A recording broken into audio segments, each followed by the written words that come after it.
Mapagpalang araw po sa atin lahat. Daniel Padilla, hindi kayang higitan si Alden Richards ayon kay Nanay Christy Permin. Sa mga fans daw ni Daniel, nakikipagtagisan daw, nakikipagkumpara. Katulad daw ni Daniel na sabi na siya yung part owner ng J Casas. Pero nilinaw naman daw ng may-ari, wala naman palang kinalaman sa negosyong ito si Daniel. Yan kasi sabi ng ilang tagahanga ni Daniel na bentang-benta daw na endorso at nilinaw ni Nanay Christina hindi nga daw kinuha na endorser si Daniel ng J Castle. Wala daw talagang kinalaman, walang ipinuhunan na pera, walang industrial partnership na pinag-uusapan dito. As in wala daw ayon kay Nanay Christy.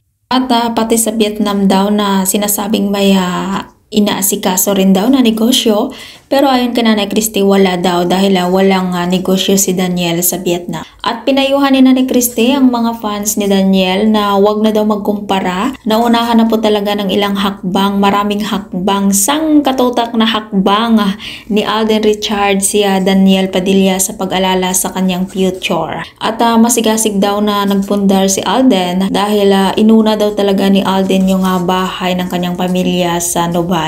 At sumunod nga pong naipundar ni Alden ang kanyang mga negosyo. Kaya talagang maganda yung paghahawak ni Alden sa kanyang pera. At ayon pa kay Nanay Christy na alam daw ni Alden na, at syempre alam din nating lahat na ang pag-aartista po ay walang kasiguraduhan. Dahil sa ngayon nasa ituktok ka, bukas makalawa, syempre no may magsipagdatingan daw na magaganda, magagaling, gwapo, mas sikat, mas bata. Kaya talaga namang bababa ka ng hagdan para sa kanila ayon kay Nanay Christy. At tama nga naman na kaya dapat talaga nating ingatan yung mga pera na ating pinaghirapan. Sana daw walang comparison kahit daw kay Daniel Padilla hindi magiging maganda sa kalooban yung pagkukumpara kay Alden. Ikaw anong masasabi mo sa pagkukumpara ng mga solid fans ni Daniel kay Alden? At kung ikaw hindi pa nakasubscribe ng aking channel, mag-subscribe ka na sa aking channel, Ives K. Velasco. Maraming salamat at mapagpalang araw po sa ating lahat.